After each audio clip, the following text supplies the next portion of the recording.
Om Namo Bhagavate Vasudevaya. Om Namo Bhagavate Vasudevaya. Om Namo Bhagavate Vasudevaya. So today we'll do second part of Dasavatars. And we won't do a quiz today. We'll try to finish the Dasavatars. Although it's a very huge topic, but it's very good to try to understand some of these avatars. So just a very quick recap. Is Sanatan Dharma monotheistic or polytheistic? Now, monotheistic means one God or many, many gods, polytheistic. The popular view amongst Hindus as well is that Hinduism believes in many gods. Actually, that's not quite accurate. In the most simplest explanation, there's only one God. However, as always, it's never that simple. If you don't want to make it complicated, stick to the principle there's only one God, right? But if we want to understand a little bit more in depth, what is the actual position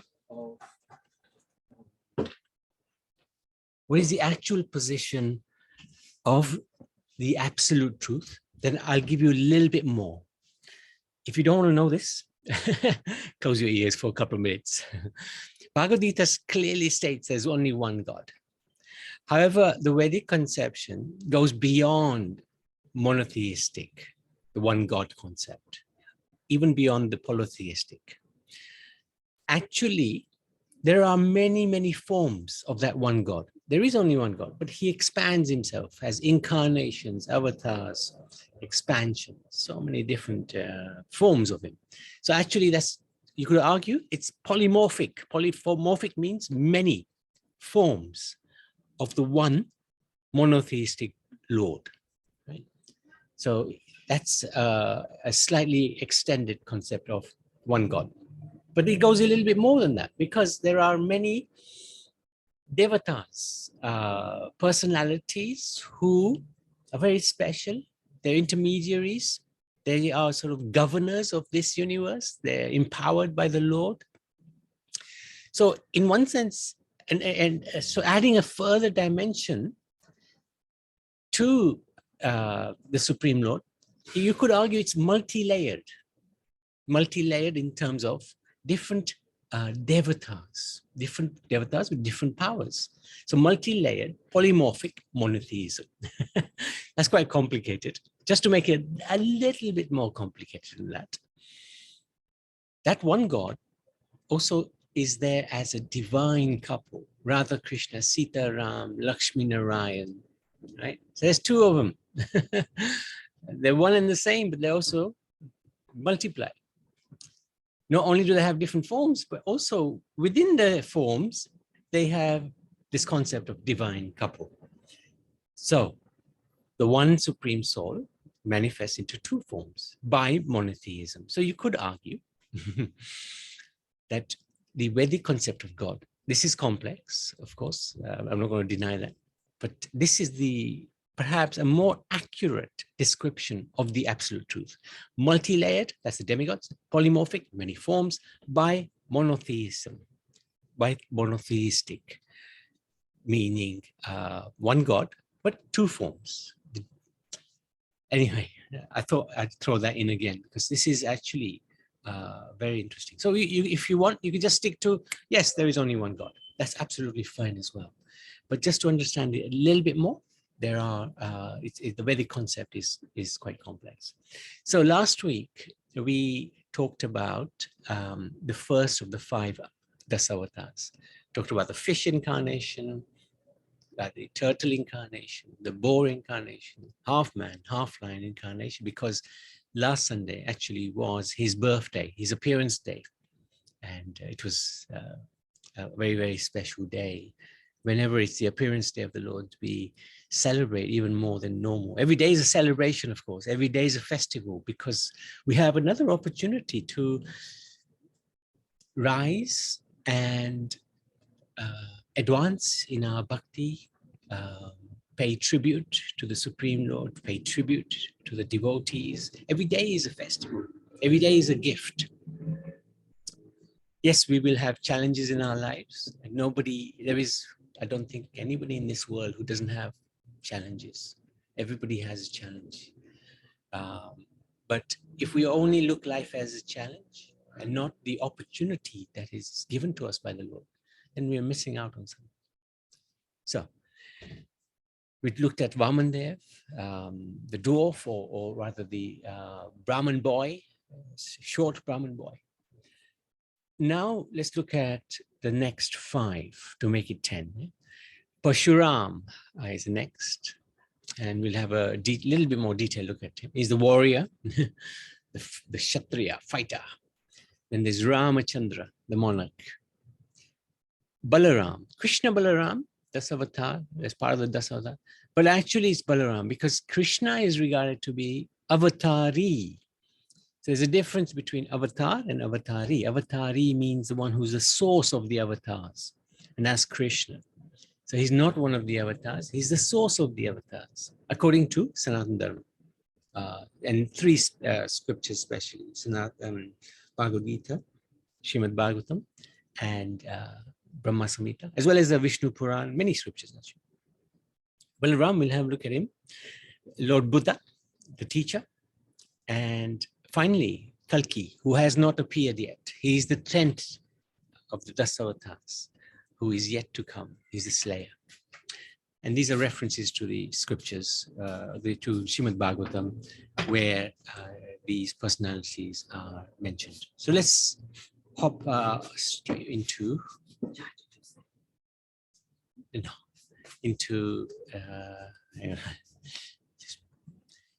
Parshuram.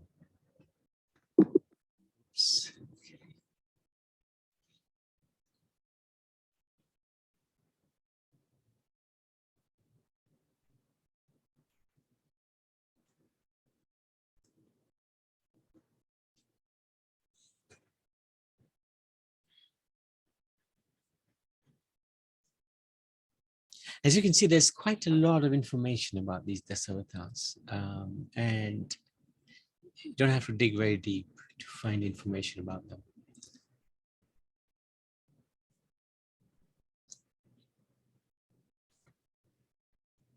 Right. So, Parshuram. There was a king named Kusha, not to be confused with Kusha, the son of Ram, of Kush. He was the ancestor of Jannu, and Kusha's son was a powerful, very righteous Kushamnab, whose son was King Gandhi. King Gandhi's son was a great saint, Vishwamitra. Vishwamitra, I think many devotees will be aware of him. He was actually born as a Kshatriya warrior, but he decided to become a saint because he saw the power that Vashisht had. Vashisht defeated him and his army, and Vashisht was a Brahmin. Didn't have any weapons, yet he was so powerful. He defeated Vishwamitra, who was extremely powerful.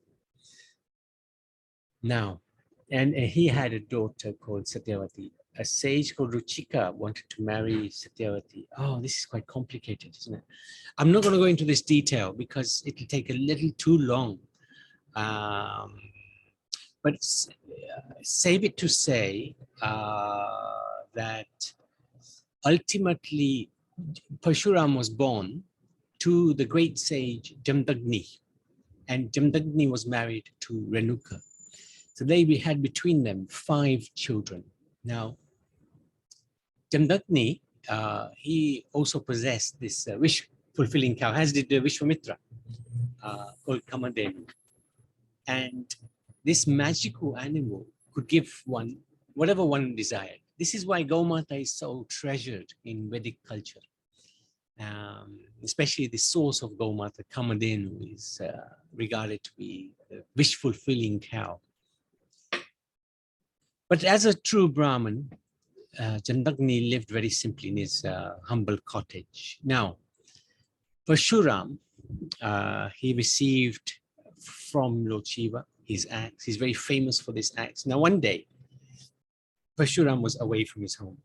And this king called Kirtavir Virya Arjun, he was traveling through the forest with his army, and he came upon the hermitage of Jamdagni. Jamdagni received him very nicely. And although living in very humble conditions, a small cottage, Jamdagni produced a huge feast for the king and his men. And this was, of course, thanks to Kamadhenu, the cow. So the king became very envious. Instead of being grateful, because he was greedy, he saw the glory of the cow, he stole the cow, and he left the capital. Shortly afterwards, Parshuram returned. Hearing of the theft, he became angry. Dressed in black deerskin and with matted locks of hair, he took his axe and shield and was fearful to behold. He pursued the wicked king, apprehending the army as they approached the city's gates. There followed a terrible battle. Whenever Parshuram whirled his axe, several severed arms, legs, and heads tumbled to the ground. As he killed men, horses, elephants, the ground became muddy with their blood. Parshuram challenged the king. He chopped off his 1,000 arms. This Kartavirya Arjun was very powerful and 1,000 arms, but Parshuram defeated him. There you go. And happily, he returned home with Kamadhenu.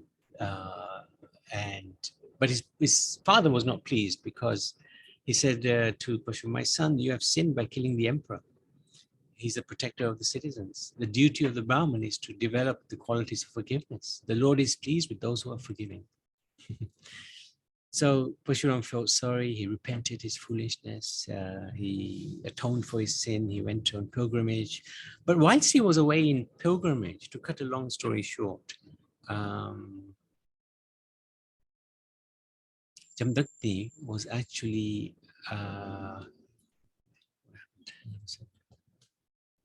actually, let's just go through it, because I can't remember now. Once upon the instructions of Jamdagni, his wife went to the Ganga. Yeah, and she got attracted to somebody who was on the Ganga. But she didn't do anything about it. But she was just attracted in the mind. But when the father, the husband, Jamdagni, found out, he became very angry. And he said to his sons, "Kill your mother." That's quite heavy, yeah? Anyway, they refused. Parshuram came back home from his pilgrimage, and the father ordered Parshuram, "Kill your mother and your brothers." Now, Parshuram did exactly what the father said, because he was very clever. He knew if he pleased his father would ask him, "Okay, you've done this act. Now, what can I give you? You've obeyed my order. What can I give you?" And he knew, Parshuram knew at that time, he would say, "Make my mother and my brothers alive again." That's exactly what happened. That's what he did. So this is part of the glory of Parshuram and also Jamdagni. Now, one day, Parshuram and his brothers were in the woods, and the 10,000 sons of Kartavirya Arjun, they wanted revenge. So they actually came and they killed Jamdagni, the father of Parshuram. This made Parshuram extremely angry. And as an incarnation of God, he saw that the Kshatriyas had become overly powerful, and he decided to destroy the Kshatriya class 21 times. He went on a rampage, a divine rampage, 21 times. He destroyed the Kshatriya class of men. Parshuram joined his father's Jamdagni's head to his body and placed it upon Kusha grass, and was able to regain his own body, becoming one of the prominent Saptarishis. So Jamdagni actually is a Saptarishi, and Parshuram gave him life back again. And then Parshuram is actually one of those personalities who live on earth until the end of the day of Brahma. So he'll be around for a very long time. He went to perform austerities in the Himalayas, where he still resides. Ultimately, he met Lord Ramachandra, who curbed his power. This was the meeting between Lord Ram and Parshuram during Sita's Swayamvar. So, why did he kill so many people? Isn't it better to establish peace than to wage war, right?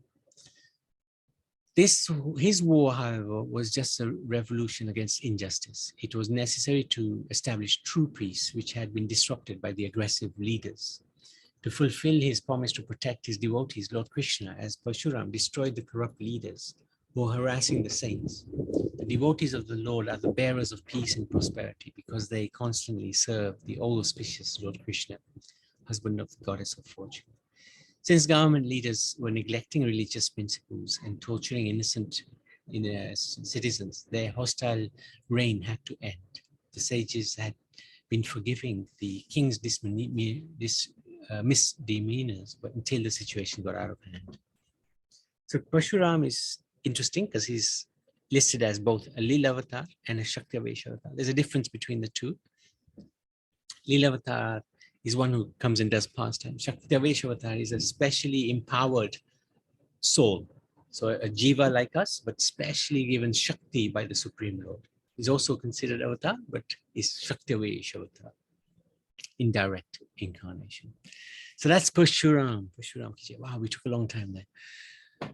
So next is Ramachandra. Now, I think most of the devotees here will have perhaps read the Mahabharata, Ramayana, or at least have a very good inkling of the Ramayana, being told its stories from childhood perhaps, and because Ram is considered to be very important in Sanatan Dharma and Vedic culture because of his behavior, because of his the idealism that he represented. He was the ideal son, ideal king, ideal father, ideal husband. In that way, he's a role model for society.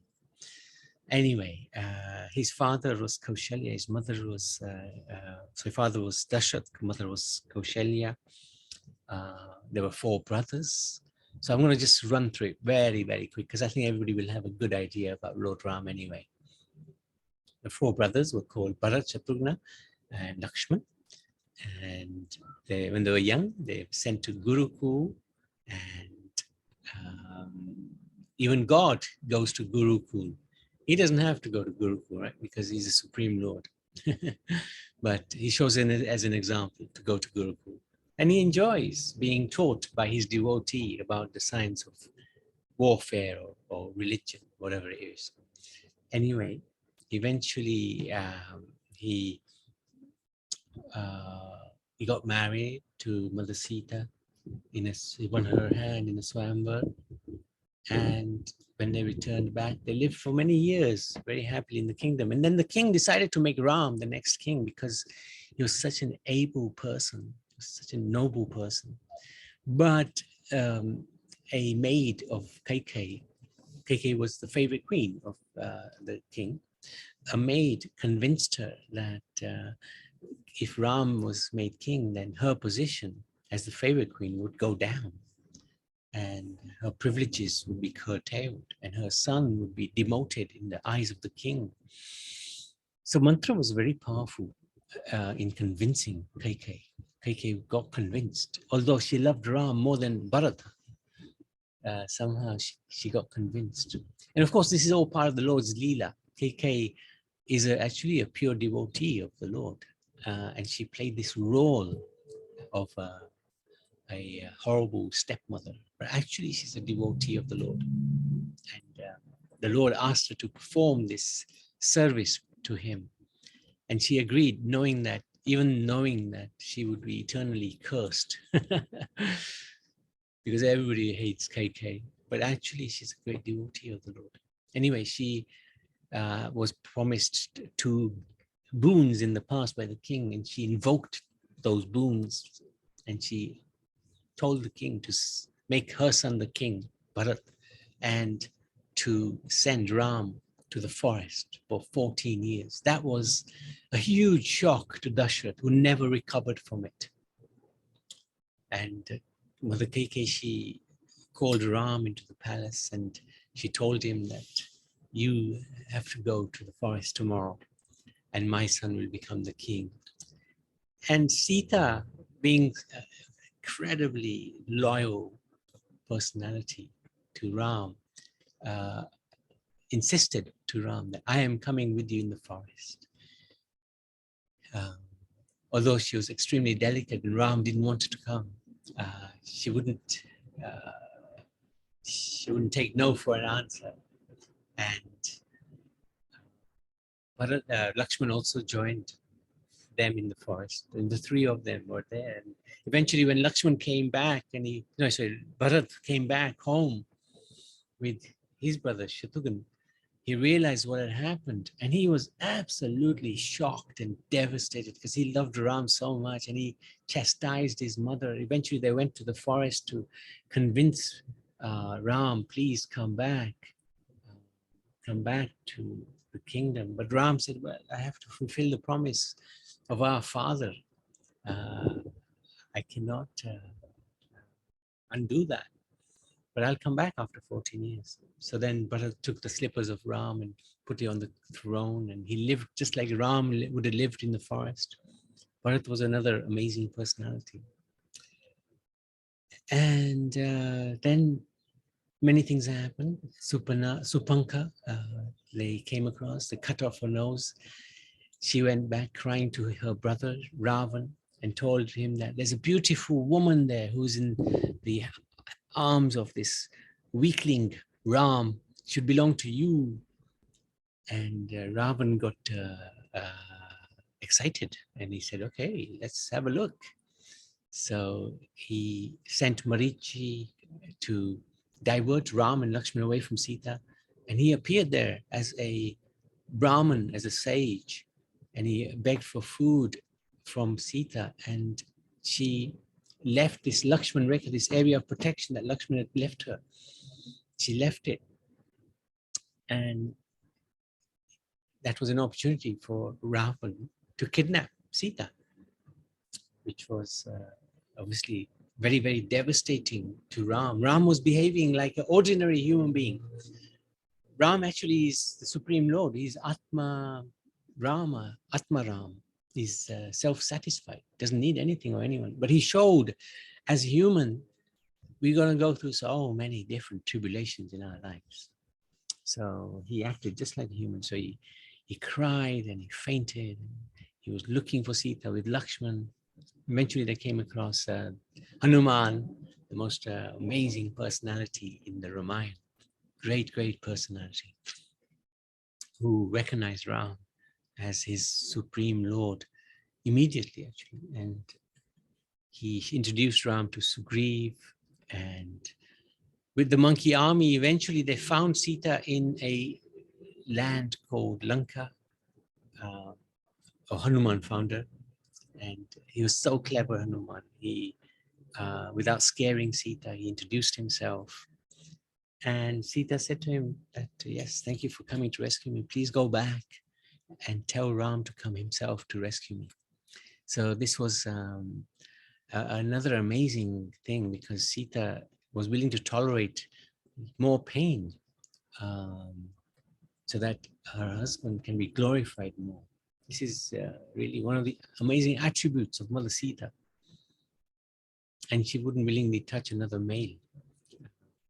And the thing which we have to understand, which we will come to in a minute, actually, then Hanuman, with his normal tomfoolery, burnt down Lanka, and he eventually went to Ram, and he brought Ram to the Rameshwar, to the coast, and then they built this bridge of rocks and stones where they would write the name of God on each stone, Ram, and place it on the ocean. This shows the power of the name of God. That's why we chant Ram's name, Krishna's name, because his name and his form are one and the same. You chant Ram and he's present before us. We don't have the eyes to see it, but he's there. This is why the holy name is so powerful. That's why we chant the Hare Krishna Maha Mantra. Anyway, eventually they crossed the ocean and they had a 9-day Navratra fight. Eventually Lord Ramachandra defeated Ravan with a magical arrow through his navel. Now, of course, we have to understand who is Ravan. If we remember going back, he's the second, him and Kumbhakarna are the second birth of the devotees Jay and Vijay. They decided to come down as demons. So first birth was Hiranyaksha and Hiranyakashipu. Second time it was Ravan and Kumbhakarna. So Ram defeated Ravan. He enjoyed the fight. That's the reason why he wanted them to come to earth, so that he doesn't fight with any ordinary person. He fights with his devotees. So this is the beauty of the Lord. And then Mother Sita went through the fire, which was shocking to the monkeys, to the Lakshman. But there was a reason behind it, because what happened when she crossed the Lakshman Rekha, at that time, Agni Dev took the real Sita to his palace in the heavens, and Ravan, and replaced her with an identical duplicate Sita. But that Sita was made from this material nature. So Ravan actually kidnapped the duplicate Sita. Who can possibly touch the consort of the Supreme Lord? No one. So when she went through the after being freed in Lanka, then Agni Dev came back with the real Sita and took away the duplicate Sita. So this is something that's very interesting about the Ramayana. So then Sita and Ram were reunited. And then they were crowned, they returned back home because it was time to go back. And the first person Ramachandra went to pay his respects was to Kaikai. This shows the glory of this personality. He did not hold any ill will against her. And she, in return, showed so much affection for Ram. And then they were crowned king and queen. They ruled for a long, long time. Okay, we won't go into the untold pastimes of Ram, but they are very, very interesting. But time is a little short, so.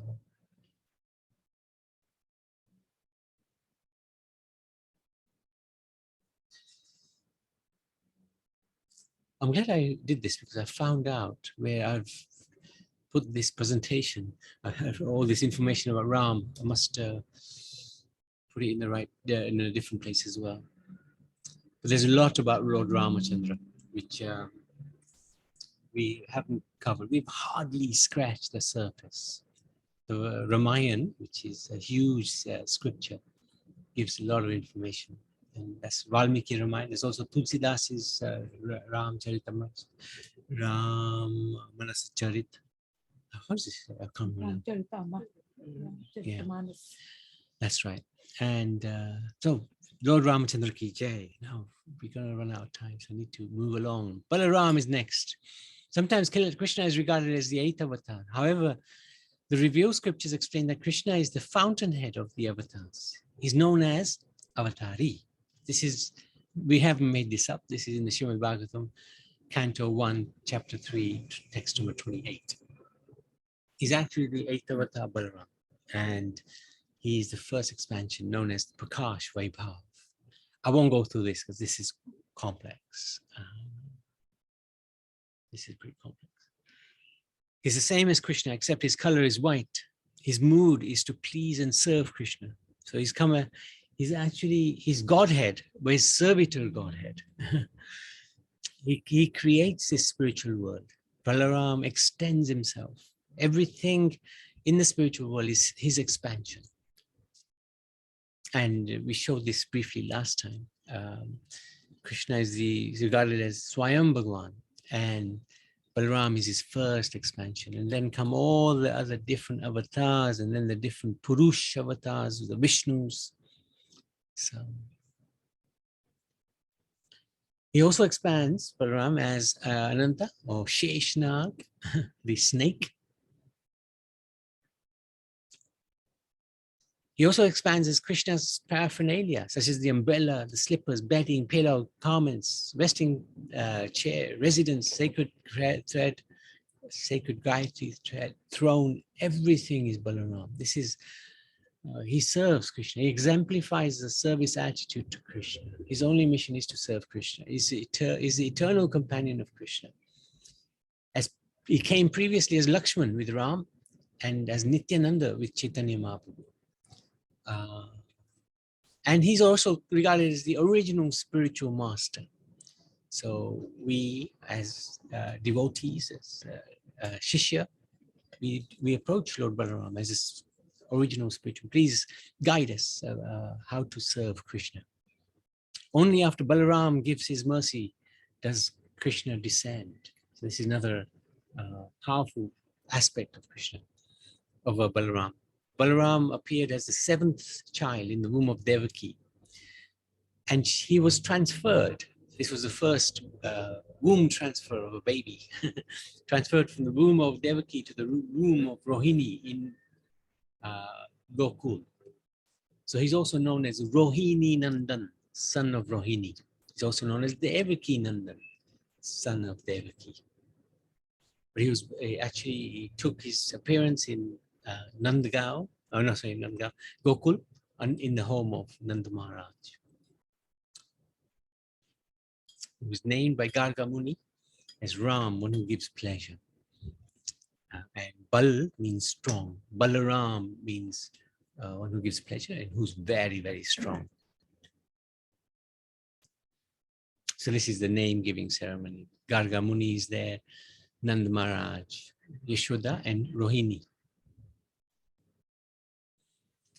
In both the brothers, they looked absolutely exquisite, like two cotton wool buds. Krishna was bluish, blackish, bluish black, like a thundercloud. Balaram was cotton wool white. Very, very exquisitely beautiful. And this, love this picture. And his beauty, of course, is enhanced by his earrings and etc., etc. Balaram is Krishna's dearest friend, and he never leaves Krishna, even for a moment. Balaram, for the time that before Krishna, seeing Krishna, he did not make any sound. He was waiting for Krishna, waiting till he saw Krishna. And everybody's a little worried. How come Balaram is so quiet? But when he saw Krishna as a little baby, he started making sounds. Eternally, they look like 16-year-old boys, both of them, Krishna and Balaram. Krishna and Balaram usually wears blue garments. His handsome hair is tied into a graceful knot. And other things are there. This is a wonderful painting, Balaram.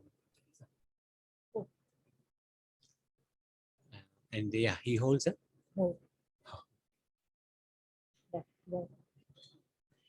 During their childhood, they would do amazing pranks, keeping everybody amused.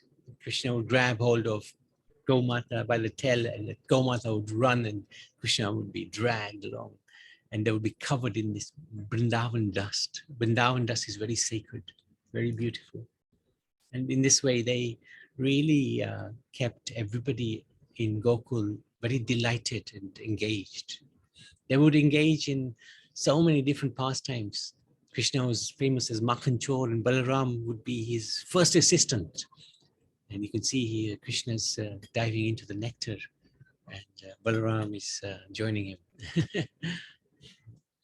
This is all done to give pleasure to the Brijbasis, the devotees, the very sweet devotees of the Lord. Now, one time Krishna ate dirt, and Balaram was the one to tell on him. Normally, to Yashodamai, normally the gopis would complain to Krishna, but this time, for the first time, Balaram, his own brother, complained. So, and again, this is just naughty pastimes. These are supreme lords. They are controllers of the universe. They are origin of the universe. Nobody's above them. Yet they play these wonderful pastimes to show their sweetness. We can know somebody is great, but that doesn't make us fall in love with them. When we see they're sweet, then we can fall in love with their sweetness. So this is what they do. They come to this world to show us their sweetness. And in Braj, Balaram only killed 2 demons, Dhenukasura, and Dhenukasura was a donkey. And Krishna showed that Dhenukas represents the ignorance of spiritual knowledge. And Balaram, what he does is he destroys this ignorance. So we have a lot of ignorance within us, because we're conditioned by this material world. But we should understand that Balaram can destroy that ignorance. So he can destroy that donkey, that Dhenukasura within us, donkey of ignorance. And then he also destroyed, Balambasur. Balambasur represents the inclination to enjoy profit, adoration, distinction, and that. So again, Balaram can be very instrumental in destroying our sort of desire to enjoy this material world, forgetting that actually there's a far greater enjoyment beyond this world.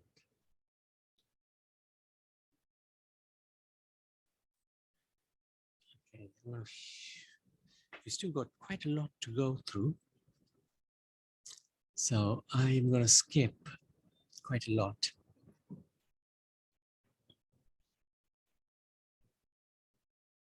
Balaram's wives were, she had 2, Renuka and Revati. And he was actually also quite affectionate towards Duryodhana. This is to enhance the pastime that Krishna has. Because if Balaram was also on the side of the Pandavas, where would the fun be for Krishna to persuade Balaram to, to have a challenge of persuading Balaram that actually Duryodhana is not such a nice guy.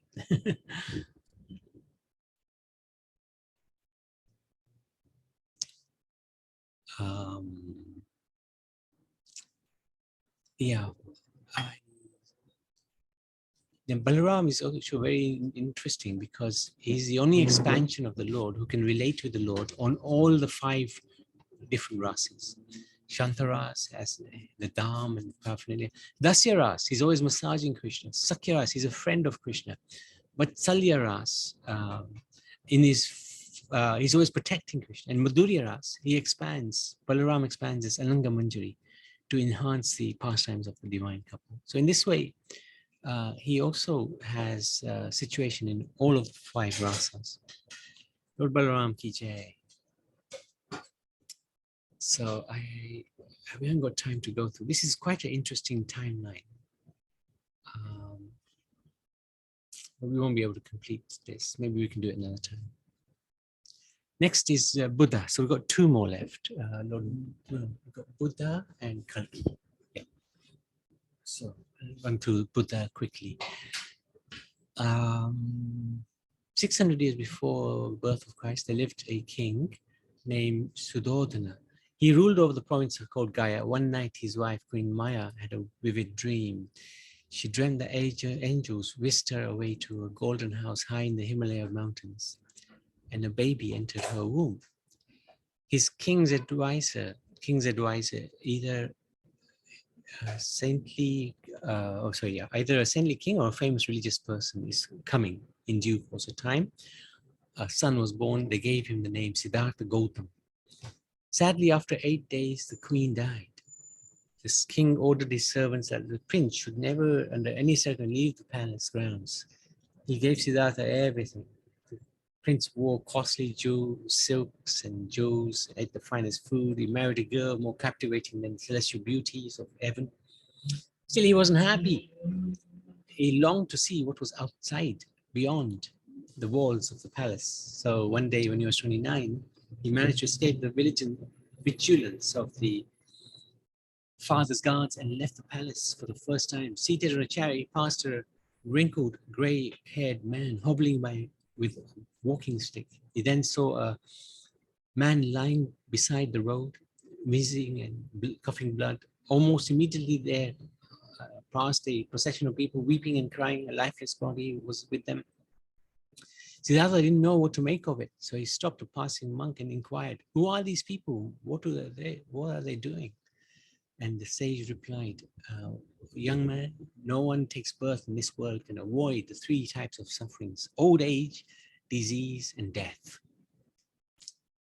And he was shocked because he'd never seen any of this, because he was so protected. So he returned back to the palace, and he just couldn't get over what he had come across. And he didn't eat, he didn't care for anything.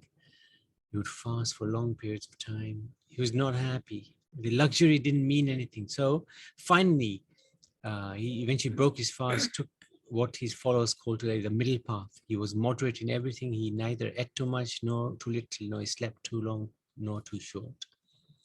And one day, sitting in a meditation under a giant bow tree, I think in Gaia, he fixed his gaze on the northern star. He attained peace of mind. He was free from all worldly desires, lust, anger, and greed. From that day, people call him the Buddha.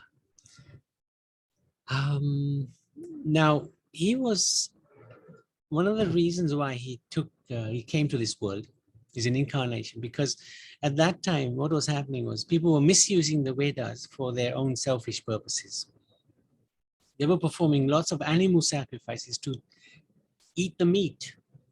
They wanted to eat the meat, the Brahmins especially. They would do these sacrifices of animals. The only purpose was to enjoy the flesh of the animals.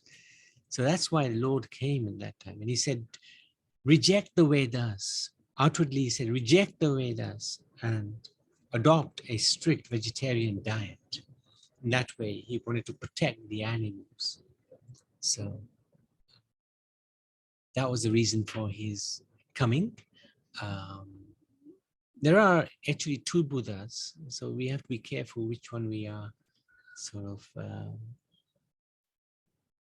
looking at the teachings of, because this Buddha is, it wasn't atheistic, but there's another Buddha who's actually atheistic. He denies the presence of God, existence of God. But the Buddha that is the incarnation doesn't do that. His purpose in existence or living was, or coming was, to stop the animal slaughter. So Lord Buddha is regarded to be Shaktavesh avatar, specially empowered soul, and therefore he's regarded to be incarnation. One of his main things was ahimsa. Yeah, ahimsa parodharma. Okay.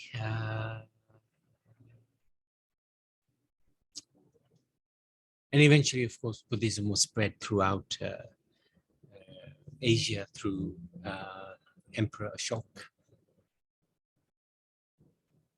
It was driven out of India. Here we are, the two different Buddhas. We won't go into it.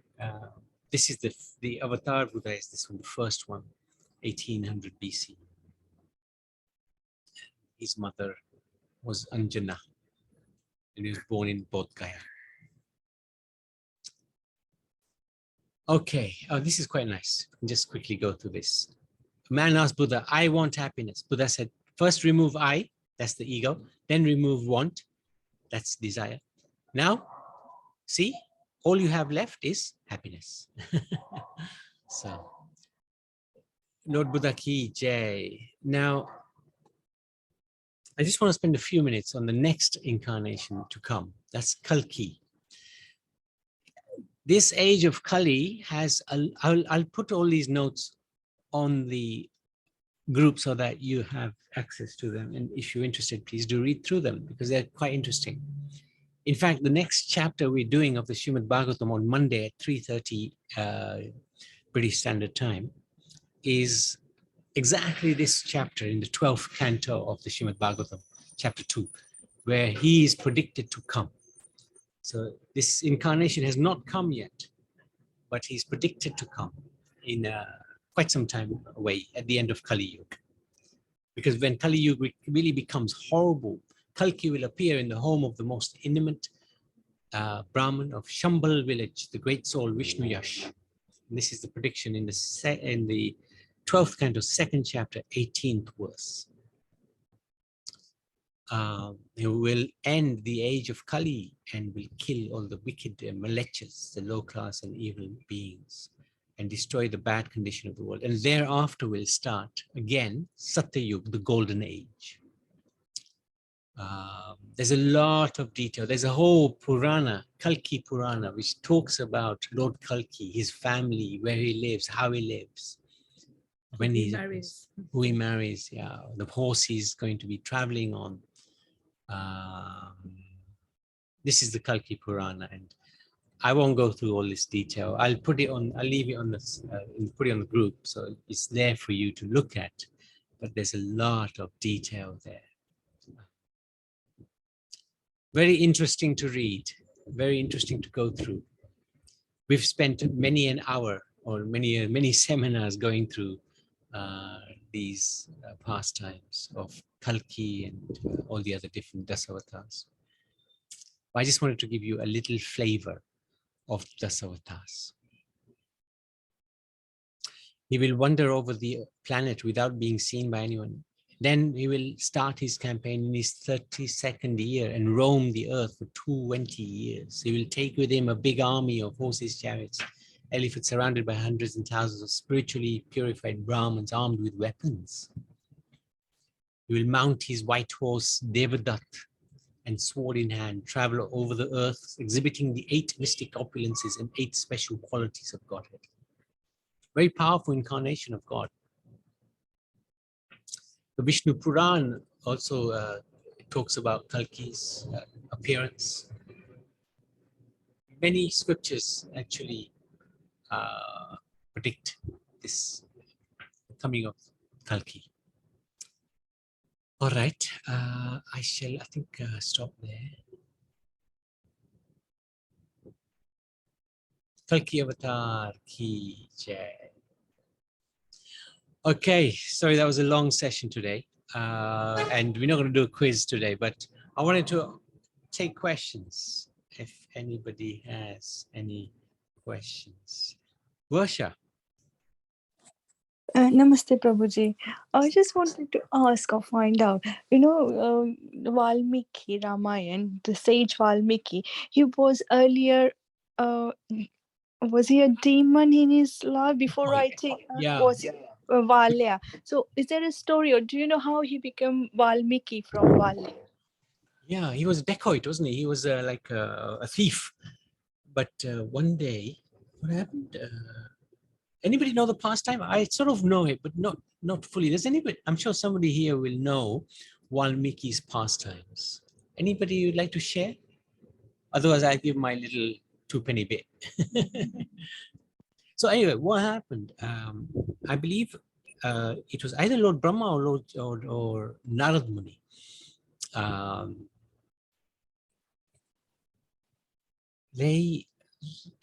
One time Valmiki, oh crikey, I've forgotten it now. I think he composed a verse which was very poetic when he saw a bird being killed, and he composed a verse, and he was amazed by himself that he composed this verse, even though he was a dacoit. And then he was advised by either Brahma or Narad Muni to write the Ramayana. He was given special sort of vision to see the Ramayana, and then he wrote it. But I think next week, what we can do is we can spend a little time and just research Valmiki's appearance. And we can talk. Okay, Prabhuji. Thank you very much. Thank you for asking. Thank you for asking. Thank you. Anybody? Yes, so Ishwari, go for it. Today we have a whopping 20 questions. Oh, go for it. Nobody else's hand is up, so go for it. Okay, who wrote about the 10 avatars? Jayadev Goswami. Jayadev Goswami is one of the great saints. He's written the song Dasavatar. Dasavatar is also mentioned in the scriptures. I can't remember which one, but if we get a chance, we'll have a look at the structure of the spiritual material worlds. And in the structure of the material universe, the 10 Dasavatars actually appear. So they are there eternally in the spiritual kingdom. Okay.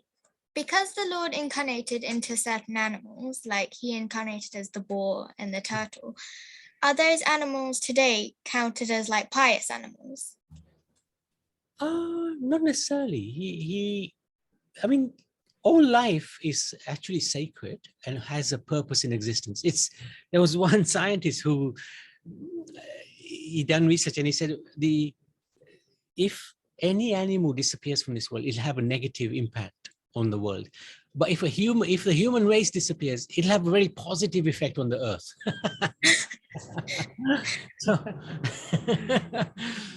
So we're not here necessarily to improve the environment of this world, but we're here for a higher purpose, which is to gain self-realization. But all life has a purpose in existence, in our existence. Okay, so when I was writing down this question, you flicked past the page and I didn't get to write down the person's name quick enough, and I don't think I can pronounce it right or remember it properly. Somebody had 10,000 sons. I think it was in Parshuram's one, and I wanted to ask why he had 10,000 sons.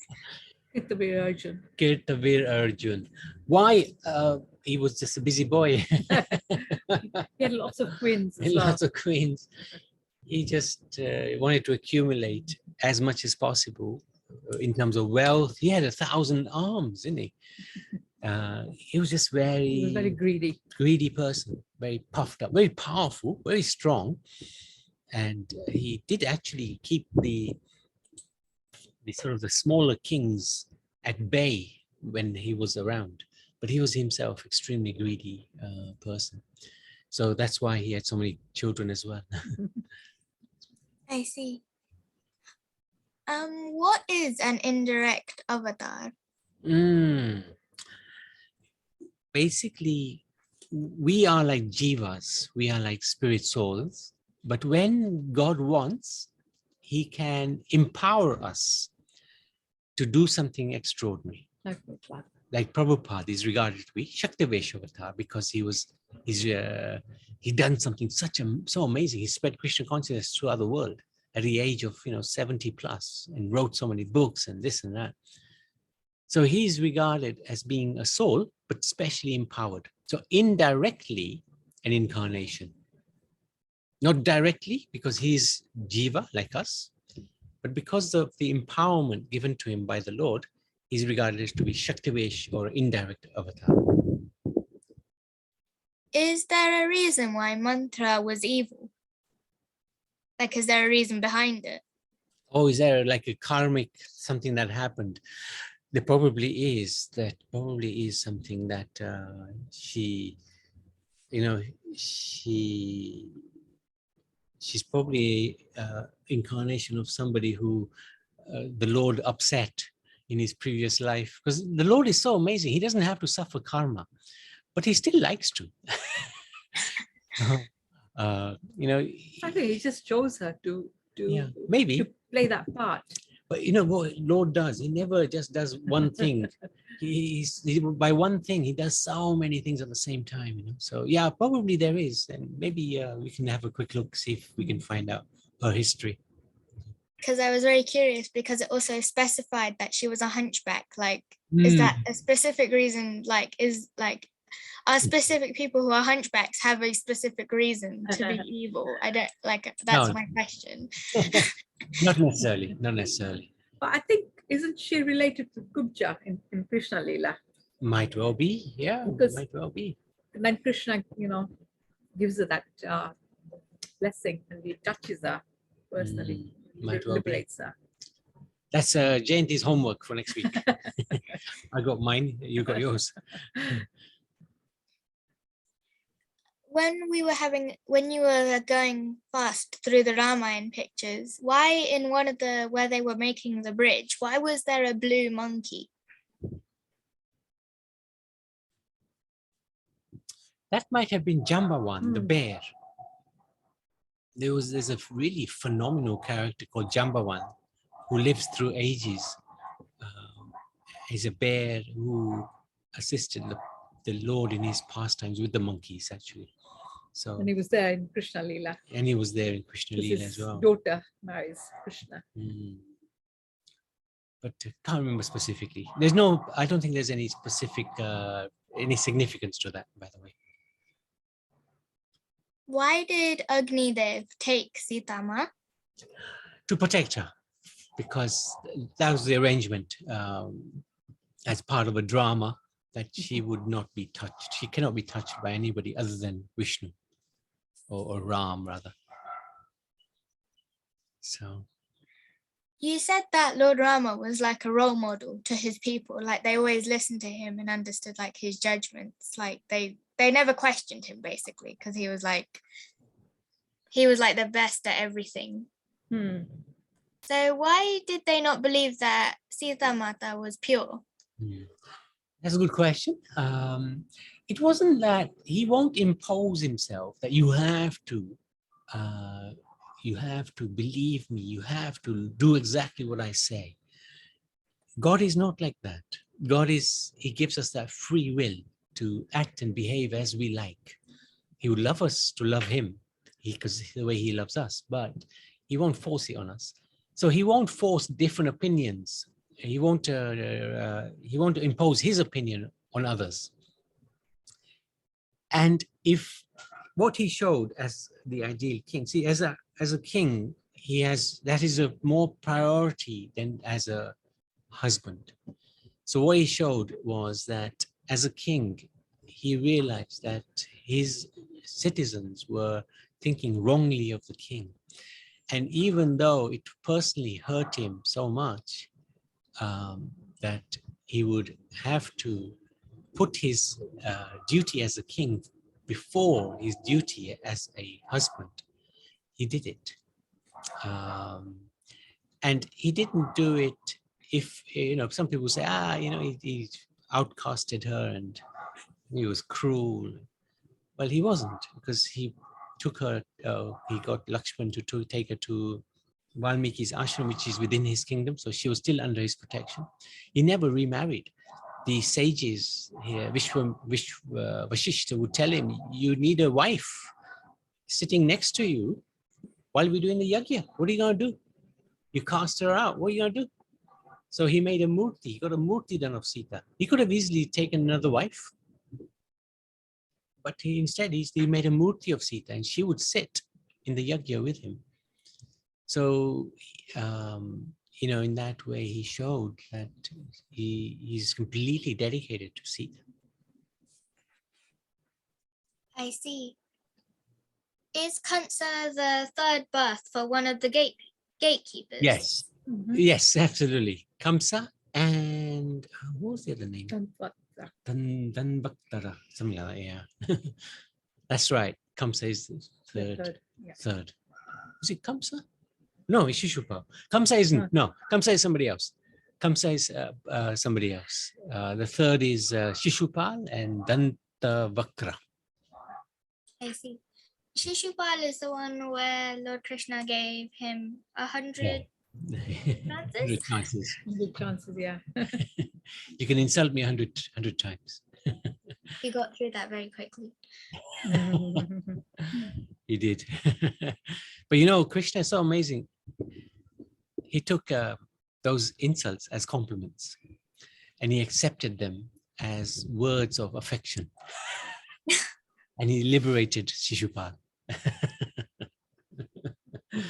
So this is the beauty of the Lord. Only the Lord can do that. If we're insulted, my God, we will remember not just for one day, not just for 1 year, not just for 10 years, not for 100 years. We can remember that for lifetimes. That person insulted me.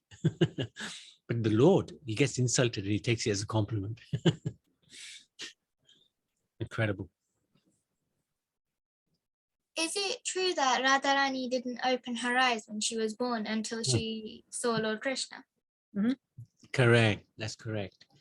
Everybody was thinking, oh no, something's wrong. And then one day Narad Muni came to see Vrishabhanu, to see Radharani. And they told her, her daughter, she won't open her eyes. She can't see. She said, no, just go and invite Yashoda and Nanda. Make sure the children come. Krishna came and peeped into the cot. She opened her eyes. Is it true that Yashodama, she forgot that she saw the universe in Lord Krishna's mouth, like shortly after she saw it? She didn't forget. Krishna made her forget. Krishna put her under illusion again, in the sense that because she was, for one moment, she thought, wow, this is the Supreme Lord. And she lost her motherly affection to Krishna. And she started thinking of him as a great personality. And Krishna thought, hey, no, you're going in the wrong direction here. I still need you as my mother. I want to enjoy my pastimes with you as my divine mother. So then he put her under his Maya again. So she didn't remember. So she didn't forget, but he made her forget. So my next question was based on that question.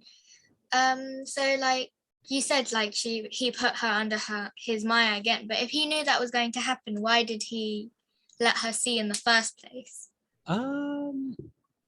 Yeah, that's a good question. Sometimes he likes giving his devotees glimpses of his magnanimity and opulence. Yeah, like Arjun, he showed him the opulence. He of course asked, and he showed him.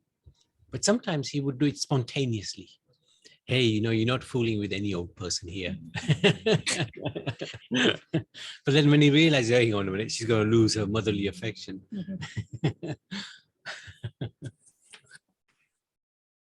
Did Lord Balaram participate in the great battle of the Mahabharata? No. No, he didn't like the idea of them fighting. He went on pilgrimage around Bharat. But at the end, he came back and he said because at that time Duryodhana and Bhima were fighting, and Bhima sort of hit Duryodhana in an unfair way, and Balaram was at that time about to take action against Bhima, and Krishna said, "Hey, what are you doing? You decided to stay away from the war. You went on a pilgrimage. Now you can't come at the end and decide the outcome. So stay out of it." Respectfully. Krishna was very respectful to Balaram, and Balaram always eventually listened to Krishna. And this was a challenge Krishna liked. Balaram was very strong-headed, and to change a person's mind who's strong-headed is a challenge. Krishna loves challenges. And the thing with that is also Krishna likes to give his devotees a lot of challenges as well. So if you become a devotee of Krishna, don't think your life is going to be easy. It's going to be tough. But but at the same time, he gives so much, or he gives himself completely to his devotees. So this is the beauty of Krishna. I see. Is there a reason why Siddhartha's mother passed away? Oh, not sure. I don't know too much about Lord Buddha. Oh. No, not sure about that. Lord Buddha, we have not gone too much into. I've gone a lot into his teachings in the past, before I came to Krishna consciousness. But his teachings are extremely confusing, and this atheism.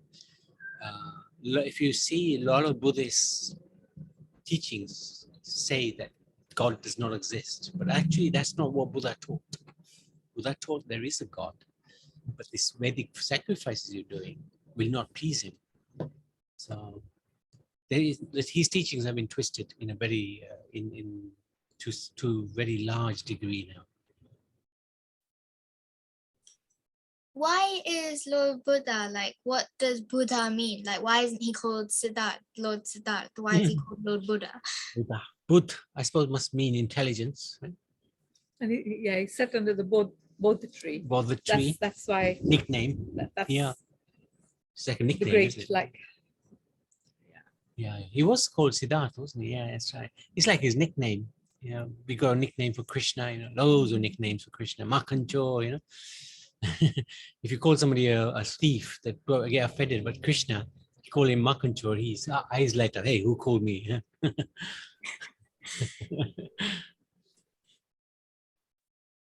Who made the prediction that the Kalki avatar will destroy the earth? Not destroy the earth. He'll basically start a new. He'll destroy all of the miscreants on that planet. So we don't want to be around when he comes. So who made the prediction? It's in Bhagavatam. So Vyasadeva actually wrote it down because Vyasadeva, he's a literary incarnation, so he knows exactly what's going to happen.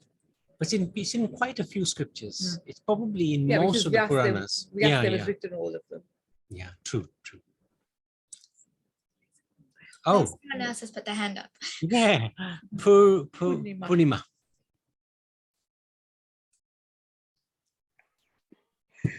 Namaskaram, Guruji. I have a question. Each avataram as having one period to other period. Balaram and Krishna avatar, are there any age to identify as an avatar, or how it is, Guruji? Yeah, they come in different ages. So Varaha, Machkach, Varaha, Nasing. Balaram and Krishna. Yeah, they came in Dwapar Yuga. Yuga. The age before this one, 5,000 years ago. Okay. Each age, there are different incarnations that appear. So in Dwaka, Krishna and Balaram comes. So both have identified as avatar Purush of that age? Yeah. Yes. That's correct. But Krishna is avatari, but some people take it as avatar. That's correct. Thanks. Okay, thank you. Anybody else before we? Yeah, go. You can finish your questions today. I thought of another one while she was asking her question, so I'm going to ask it before I forget. Does Lord Chaitanya also count as an avatar? Yes, he's very special. He's a hidden avatar. He's hidden, yeah. Chaya avatar. He came 500 odd years ago, 1486. But he's very special because he's Radha and Krishna combined. He's unique. So because he's hidden, he's not counted as one of the 10 avatars? No, he's not. And he doesn't appear in each Kali Yuga either. Only when Krishna comes as himself, that he appears. Sometimes Krishna sends someone else, like Vishnu, as Krishna in Kali Yuga. So even Krishna doesn't come in each Kali Yuga.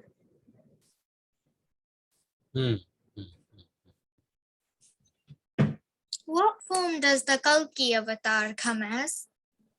Like a human form. Maybe like Krishna. Yeah. Looking like Krishna. Looking like Krishna. With a sword in his hand. How will Lord Kalki liberate everyone? Yeah, that's a good question. Using his sword. Yeah. He'll kill. He'll kill. There will be some pious people. He will obviously look after them. But the vast majority will be miscreants, and he will destroy. And he will set the stage for the next, the Satya Yuga to come. I see. Thank you, Prabhuji. And that Thank you. Well, great questions.